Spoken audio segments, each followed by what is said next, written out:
Ashama arkafune daawwattoota hordoftoota keenya egaan oduu simbirtuu qabna oduu simbirtuu sunis maalinni akkuma beekamutti artist Ali Birraa dhiyeenya kana fuula miidiyaa hawaasaa irraa tasallee mul'achaa jiru keessumaayyuu du'a artistii Itoophiyaa irratti dheengadda haala ajaa'ibsiisaa ta'een artistoota akkasuma mootummaa fi kanneen kana fakkaatan argamanii turanii artist Alamaayyo Asheetu jechuudha. Garuu artist Ali Birraa achirratti argamuu hin dandeenye. Sababni inni argamuu dideef artist Ali Birraa waan hedduu garaa nama nyaatu dhibee COVID-19 yookaan koronatiin qabameetiin yeroo ammaa kanatti ciisaa jira. Kanammoo miidiyaan Oromoo tokko hin dhageenye namni Oromoo tokkochi kan gaafate miidiyaa kanarratti gabaaseen jiru. Oromoon akka waliin hordofne dhageenya.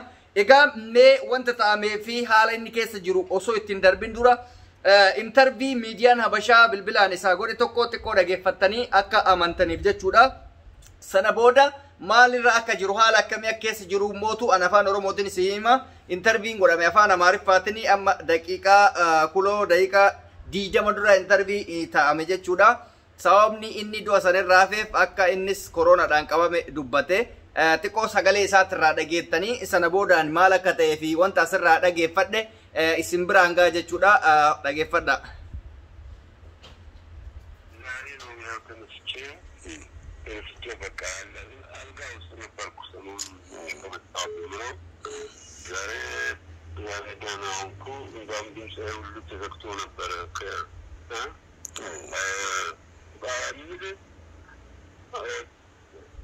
وكان بدي أعزم لما ساوك إثيوبيا يقول لك لما ساوك سل ينتمي ميديا راديو كتكمل sagaleen baay'ee isin dhagamuu dhabuu danda'a. Walumaa galatti wanti ani isin himuu barbaadu artist Ali Birraa amma torbee lamaaf erga waan kanaan qabame dhibee kanaan manatti galee keessumaayyuu mana algaa ciisaa jira. Inumaayyuu akka jedhutti har'a xiqqoo bayyanadhe malee san dura baay'ee akka dhukkubsatu hime.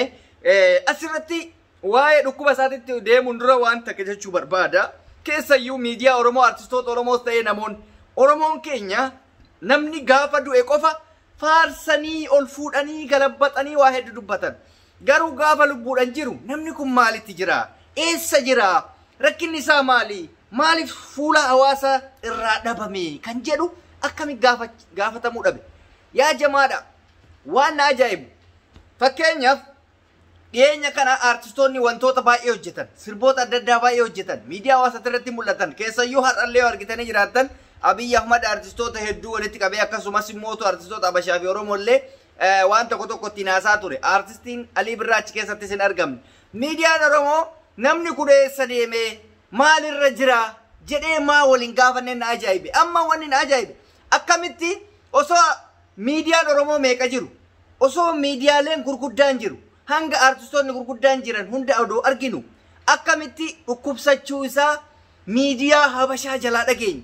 Warri Habashaa akkamitti isa gaafachuu danda'an akkamitti beekuu danda'an ofii bilbilanii fi gaafatan inni na gaafadhaa hin jenneen kuloo interview isaa kan amma isin dhageessirraa jechuudhaan kan gurra kiyyaan dhagaye maal inni itti bilbilanii maal jedhaniin artist Ali Birraa du'a Alamaayyoo Asheetuu irraa maaliif hafte isan beektu moo isatti hin dhiyaattu moo maaltu si hambisee jennaan lakkiin hin beeka nan kabaja artistii guddaadha inni du'uu isaatti hedduun gaddee kanaaf dhufuu hin dandeenye garuu jedheen achi booda maaliif haftaree erga beeyte erga kabajjee jennaan akka tasaa guyyoota muraasa dura yookaan torbee muraasa dura dhibee koronatiin qabamee manatti osoo hin ta'in hospitaalatti yaalamaa ture. Haala hamaa keessa ture. Inumaayyuu har'aan bayyanadhe malee san dura baay'ee dhukkubsadha kan jedhu miidiyaa kanarratti taasise jechuudha.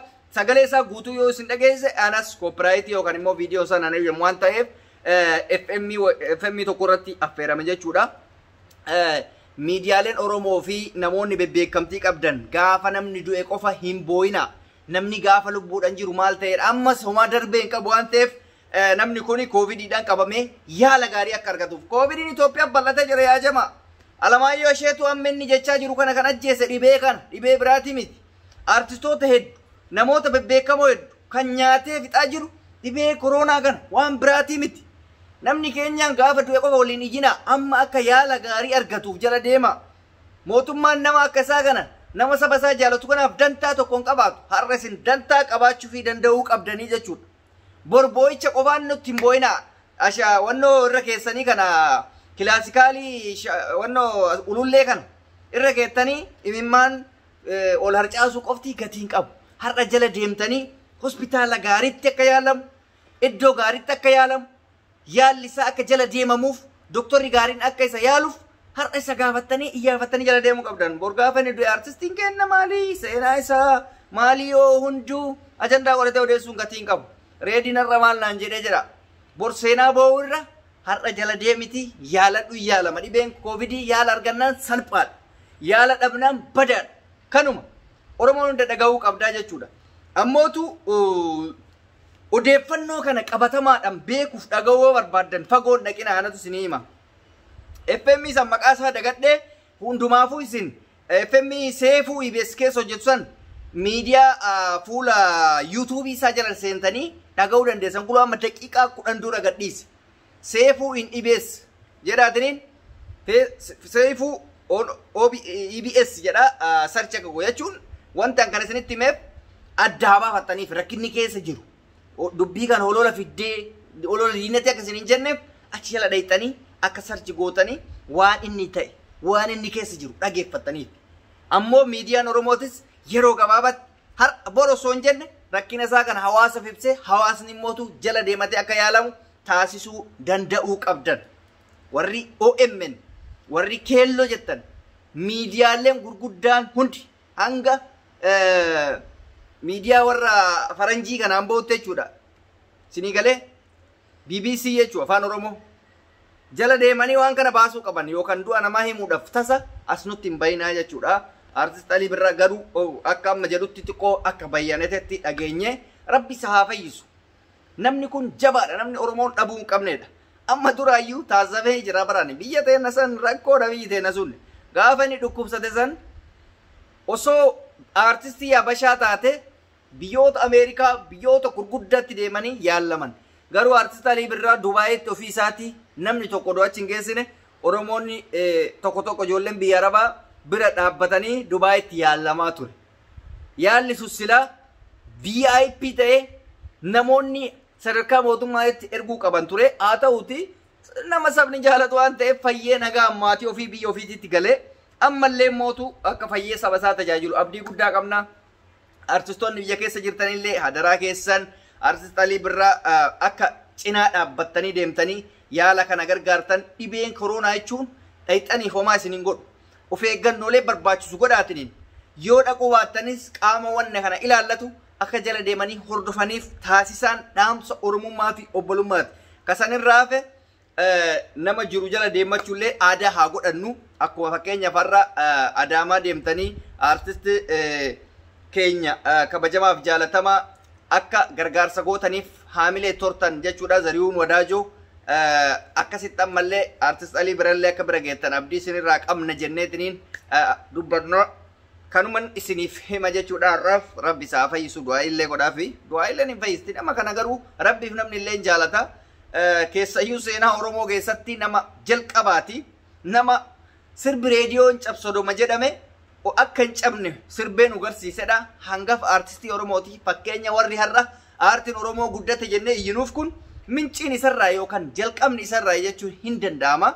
Artist Alii Birraa seenaa keessa jira. Seenaa Itoophiyaati miti kan Itoophiyaa osoo hin taane kan Afrikaa fi kan addunyaa keessatti yoo galmaa'ellee qirnaman jedhu kana isinii dhaama. Turtii gaarii naaf qabaadha. Egaan daawwattoota hordoftoota keenya odeeffannoo kanarra deebi'ee kan isiniif himuu danda'u akka laaltaniif deemtanii EBS jalatti yookaan immootu seefuu on EBS jedha wannoon isaa YouTubein isaa achi jala guutuu sagalee isaa hordoftanii adda baafachuun dandeessan. Namoonni afaan Amaariffaa beeytanii namoonni afaan Amaariffaa hin beeyne akkuma isiniif hime kama ani isinii hiike kana wanti biraa hin jiru. Nagaa naa tura.